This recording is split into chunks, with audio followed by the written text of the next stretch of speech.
Hello friends, जय Jagannath. Welcome to my channel Sanjh fashion. Friends, मु आज गोलाप गछर भिडटी नहीं आसी आउ ए गोलाप गछर समस्यार किछि समाधान मध्य नहीं आसी। एई शीत दिने गोलाप गछरे बहुत सारा फूल फुटिबा कथा फ्रेंड्स, किंतु आम गोलाप गछरे कौन सब समस्या रहुची जहाँ फल कि थरे फूल फुटिला परे आउ सेतिरे द्वितीय थर फूल बहुत डेरी रे आसुची आउ छोट छोट फूल मध्य आसुची। ताले तार प्रॉब्लम कौन सबू हेउची जहाँ फल कि आम गोलाप गछरे भल फूल फुटू नाही। शीत दिने तो बहुत फूल फुटिबा कथा, किंतु ताहा ठीक परिमाण रे फुटू नाही आउ आम गछटी ठीक ग्रोथ मध्य करू नाही। आउ तार मुख्य कारण हेउची आमर एई सकर ब्रांच माने आमर जंगली डाल। এই ଜଙ୍ଗଲି ଡାଳ ଖାସ କରି ହାଇବ୍ରିଡ୍ ଗଛମାନଙ୍କରେ ବହୁତ ହୋଇଥାଏ। ଆଉ ହାଇବ୍ରିଡ୍ ଗଛରେ ହିଁ ବହୁତ ଫୁଲ ଫୁଟିଥାଏ ଆଉ ଆମର ବହୁତ ଦିନ ପାଇଁକି ଲାଷ୍ଟିଂ ମଧ୍ୟ କରିଥାଏ, ଫୁଲ ଗଛରେ ରହିଥାଏ। ତେଣୁ ଫ୍ରେଣ୍ଡସ୍, ଆମେ ଏଇ ଜଙ୍ଗଲି ପ୍ଲାଣ୍ଟଟିକୁ କ'ଣ କରିବା ବା ଜଙ୍ଗଲି ଡାଳ ଯେଉଁ ବାହାରିଛି ତାକୁ କ'ଣ କରିବା, ମୁଁ ଯେପରି ଭାବରେ ଏଠି ଦେଖିଦିଅନ୍ତୁ ମୁଁ କିପରି ଭାବରେ ତାକୁ ବାହାର କରିନେଉଛି। ଏଇଠି ଗୋଟେ ହାଇବ୍ରିଡ୍ ଗଛ ମୋର ଆଉ ସେଥିରେ ଏମିତି ଜଙ୍ଗଲି ଡାଳଟିଏ ବାହାରିଛି। ଜଙ୍ଗଲି ଡାଳ ବାହାରିଥିବାରୁ ମୁଁ ତାକୁ ଏଠି ରିମୁଭ୍ କରିଦେଲି। ଆଉ ସେଇ ରିମୁଭ୍ ଜାଗାରେ ଆମେ କ'ଣ କରିବା ନା କିଛି ହଳଦୀ ନହେଲେ କିଛି ଆଲୋଭେରାର ଜେଲ୍ ଆମେ ଲଗାଇଦେବା, ଯାହାଫଳରେ କି ସେଇଠି କୌଣସି ହେଲେ ଫଙ୍ଗସ୍ ଲାଗିବେ ନାହିଁ ଆଉ ଆମ ଗଛଟି ଖରାପ ହେବ ନାହିଁ। ତେଣୁ ଫ୍ରେଣ୍ଡସ୍, ଆପଣମାନଙ୍କର ଯଦି ଏଇ ଜଙ୍ଗଲି ଡାଳ ବାହାରୁଛି ତାହେଲେ କେଉଁଠୁ ବାହାରୁଛି ଆପଣ ଲକ୍ଷ୍ୟ କରନ୍ତୁ। ଦେଖନ୍ତୁ, ମୁଁ ଏଠି ଦେଖେଇଦେଲି ଯେ ଗଣ୍ଠି ଜାଗାର ତଳୁ ଠିକ୍ ଏଇ ଡାଳଟି ବାହାରି ଥାଏ ଆଉ ତାହା ଆମ ଗଛ ପାଇଁକି ବହୁତ କ୍ଷତିକାରକ ହୋଇଥାଏ। କାରଣ ଫ୍ରେଣ୍ଡସ୍, ସେଥିରେ 7 ପତରି ବାହାରିଥାଏ, 7ଟି ପତର ସେଥିରେ ଦେଖା ଦେଇଥାଏ। ତେଣୁ ଆମେ ତାହାକୁ ଜଙ୍ଗଲି ଡାଳ ବୋଲି ଭାବିଥାଉ। ଆଉ ସେଇ ଜଙ୍ଗଲି ଡାଳକୁ ଚିହ୍ନିବା ହେଉଛି ବହୁତ ସହଜ। ତାହା ବହୁତ ଶୀଘ୍ର ଶୀଘ୍ର ବଢ଼ିଥାଏ ଆମର ଏଇ ଗୋଲାପ ଗଛରେ। ଆଉ ଯେତେ ସବୁ ସାର ଆମେ ଦେଇଥାଏ ଆମ ଗଛକୁ ଭଲ ଗ୍ରୋଥ ହେବା ପାଇଁକି, ଫୁଲ ଆସିବା ପାଇଁ, ସେ ତାକୁ ଗ୍ରହଣ କରି ଆମ ଗଛଟିକୁ ଦୁର୍ବଳ କରିଦେଇଥାଏ। ତେଣୁ ଫ୍ରେଣ୍ଡସ୍, ଯଦି ଦେଖୁଛନ୍ତି ଆପଣ ଏଇ ଜଙ୍ଗଲି ଡାଳଟି ବାହାରିଛି ତାକୁ ସାଙ୍ଗେ ସାଙ୍ଗେ ରିମୁଭ୍ କରିନିଅନ୍ତୁ। ଏଇ ଦେଖନ୍ତୁ ଫ୍ରେଣ୍ଡସ୍, ମୋ ଗଛରେ କେତେ ସାରା ଫୁଲ ଫୁଟିଛି, କାରଣ ମୁଁ ଏଇ ଗଛରେ ମୋର ସବୁବେଳେ ଆମର ଘରୋଇ ସାର ଦେଇଥାଏ। ଘରୋଇ ସାରର ପ୍ରଭାବରେ ହିଁ ମୋ ଗଛଟି ବହୁତ ହୃଷ୍ଟପୃଷ୍ଟ ହୋଇଥାଏ ଆଉ କେତେ ସାରା ଫୁଲ ମଧ୍ୟ ଦେଇଥାଏ। ତାହେଲେ ଇଏ ତ ଗଲା ଜଙ୍ଗଲି ଡାଳ କଥା। ତାପରେ ଫ୍ରେଣ୍ଡସ୍, ଆଉ କ'ଣ ଅସୁବିଧା ହୋଇଥାଏ ଆମର ଏଇ ଗୋଲାପ ଗଛରେ ଯାହାଫଳରେ କି ଆମକୁ ଫୁଲ ମିଳେ ନାହିଁ? ତା ହେଉଛି ଫ୍ରେଣ୍ଡସ୍, ଆମେ ଆମ ଗଛଟିକୁ କେଉଁ ଜାଗାରେ ରଖିଛେ। ଆମ ଗଛଟି ଯଦି ଫୁଲ୍ ଖରାରେ ରଖିଥାଏ ତାହେଲେ ବହୁତ ସୁନ୍ଦର ଭାବରେ ଏହା ଗ୍ରୋଥ୍ କରିଥାଏ ଆଉ ଆମ ଗଛରେ କୌଣସି ଫଙ୍ଗସ୍ ବି ବା ପୋକ ଲାଗିନଥାନ୍ତି। ତେଣୁ ଏହି ଶୀତ ସମୟରେ ଆମର ଗୋଲାପ ଗଛକୁ ବହୁତ ସାରା ଖରାର ଆବଶ୍ୟକ ହୋଇଥାଏ। ତେଣୁ ଦିନଯାକର ଖରା ପଡ଼ୁଥିବା ଜାଗାରେ ଏଇ ଗୋଲାପ ଗଛଟିକୁ ଆପଣ ରଖନ୍ତୁ, ଦେଖିବେ ଆପଣଙ୍କ ଗଛଟି ବହୁତ ସୁନ୍ଦର ଭାବରେ ଗ୍ରୋଥ୍ କରିବ। ତାପରେ ଫ୍ରେଣ୍ଡସ୍, ଆମେ ଆମ ଗୋଲାପ ଗଛରେ ପାଣି କିପରି ଭାବରେ ଦେଉଛେ। ଯଦି ଆମ ଗଛର ପଟ୍ର ମାଟିଟି ଶୁଖିଲା ଅଛି ତାହେଲେ ଫ୍ରେଣ୍ଡସ୍, ଆପଣମାନେ ପାଣି ଦିଅନ୍ତୁ ନାହିଁ, ଶୁଖିଲା ପରେ ହିଁ ପାଣି ଦିଅନ୍ତୁ। କାରଣ ଏଇଟା ହେଉଛି ଶୀତ ଦିନ, ଶୀତ ଦିନେ ମାଟି ଶୀଘ୍ର ଶୁଖେ ନାହିଁ। ତେଣୁ ଯଦି ଆପଣମାନେ ସେଇ ମାଟିରେ ଲାଗେ ଲାଗେ ପାଣି ଦେବେ ତାହେଲେ ଆପଣଙ୍କ ଗଛଟି ମରିଯିବାର ସମ୍ଭାବନା ଥାଏ। ଏଇ ମାଟିଟି ଶୁଖେ ନାହିଁ ଆଉ ଗଛରେ ପୋକ ଲାଗି ଗଛକୁ ନଷ୍ଟ କରିଦେଇଥାନ୍ତି। ତେଣୁ ମାଟିଟି ଶୁଖିଲା ପରେ ହିଁ ଆପଣ ଏଇ ଗଛରେ ପାଣି ଦିଅନ୍ତୁ। ଆଉ ପାଣି ଦେଇ ସାରିଲା ପରେ ଡ୍ରେନେଜ୍ ହୋଲ୍କୁ ନିଶ୍ଚିତ ଭାବରେ ଚେକ୍ କରିନିଅନ୍ତୁ ଯେ ତାହା ଠିକ୍ ଅଛି କି ନାହିଁ। ପାଣି ଗୁଡ଼ିକ ଠିକ୍ ଭାବରେ ଡ୍ରେନେଜ୍ ହେଉଛି କି ନାହିଁ ନା ଆପଣଙ୍କର ଗଛର ମୂଳରେ ପାଣିଟି ଜମୁଛି। ତାପରେ ଫ୍ରେଣ୍ଡସ୍, ଆମ ଗଛରେ ଆମେ ବହୁତ ସାରା କଢ଼ କିପରି ପାଇବା ଆଉ ନୂଆ ନୂଆ ଡାଳ ଆମ ଗଛରେ କିପରି ଆସିବ? ହଁ ଫ୍ରେଣ୍ଡସ୍, ଆମେ ଗଛରେ ତ ସାର ଦେଇଥାଏ କିନ୍ତୁ ତାହାକୁ ଠିକ୍ ଭାବରେ ଦେଇନଥାଏ।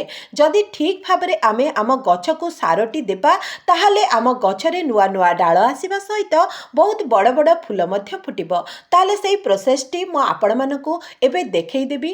ତା ପୂର୍ବରୁ ଆମ ଗଛରେ ଯେତେକ ସବୁ ଶୁଖିଲା ଫୁଲ ଅଛି ଆଉ ଶୁଖିଲା ଡାଳ ଅଛି ସେଗୁଡ଼ିକୁ ରିମୁଭ୍ କରିନେବା, କାରଣ ସେଇ ଜାଗା ମାନଙ୍କରେ ହିଁ ଆମ ଗଛରେ ନୂଆ ନୂଆ ଡାଳ ଆସିବ।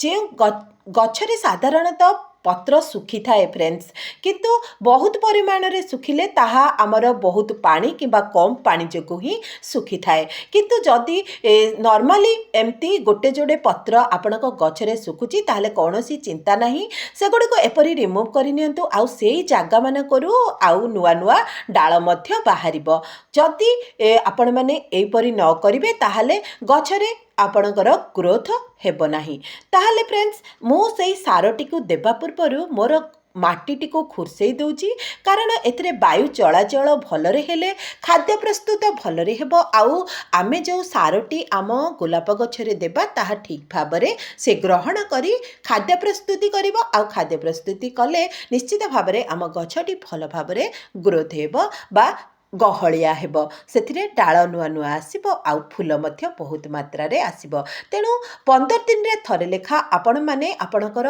गछर माटी को निश्चित भाबरे खुरसई दियंतु हाँ नजर रखिथिबे जेमिति चेर रे लागी न जाए तेणु देखंतु एठी मु किपरि भाबरे मोर सबुजाक गछ को एमती खुरसई दउची आउ जो सारटी को प्रस्तुत करिबी ताहा मध्य मु आपण मानकु एठी देखै देबी किपरि भाबरे मु ताकू यूज करुची एपरी भाबरे आपण गछ मूल जदि कौनसी पत्र सुखिला पत्र किंबा नुआ गछ माने मने मानेकर आमर जो घास हरिका उठी ताहले से गुडी को रिमूव करि नियंतु हाँ आउ सुखिला फूल को मध्य बाहर करि नियंतु तापरे चलते देखिबा मु कौन सारा प्रस्तुत करिछि जहा फल रे कि एई शीत दिने आपण माने बहुत सारा फूल पाई परिबे एहा को यूज करिकि ताल देखंतु पियाज चोपा को आमे फोपाड़ी देई थाए फ्रेंड्स किंतु ताको स्टोर करी आउ ताक सेथिरु आमे उत्कृष्ट सार तयारी करि परिबा आम गोलाप गछ पाइंकी तापरे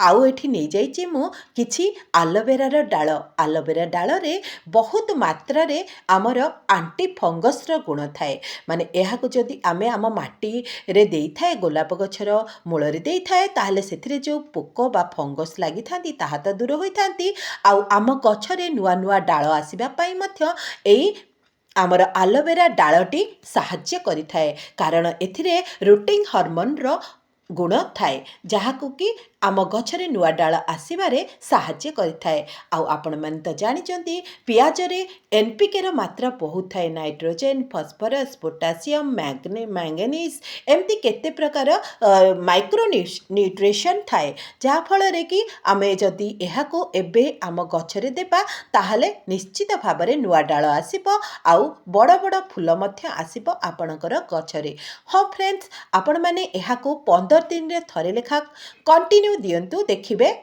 निश्चित भाबरे आपणक गछरे नुआ डाल आ नुआ फूल आसीबो हाँ फ्रेंड्स ए घरे सारटी को आपण माने किपरि तयारी करिवे ना किछि पानी नै जानतु आउ सेथिरे गोटे मुठा पियाजर चोपा दे दियंतु तापरे किछि आमर एई आलोवेरा पत्र को काटी करी सेथिरे पकई दियंतु गोटे राति पूर्वरु एहाको भिजेई करी रखी दियंतु तापर दिन एहा बहुत सुंदर भाबरे तयारी हे जिवो आउ आपण माने ताहाको छाणी करी जेतिकी पानी बाहरी थिबो सेतिकी पानी रे आउ डबल पानी मिसेई एई गछ मानक मूल रे देई दियंतु देखिबे एमिति सुंदर भाबरे फूल गुडीक फुटिबो आउ नुआ नुआ डाळ मध्य आसीबो बहुत सारा कड़ मध्य आसीबो आउ जदि बाकी बळी जाउची से पानी को आपण माने गोटे बोतल रे भरी करी किछि पानी मिक्स करी गछरे स्प्रे करी दियंतु देखिबे कौनसी फंगस लागिबे नाही बा पोक लागिबे नाही एई गोलाप गछरे ताहले देखिले तो फ्रेंड्स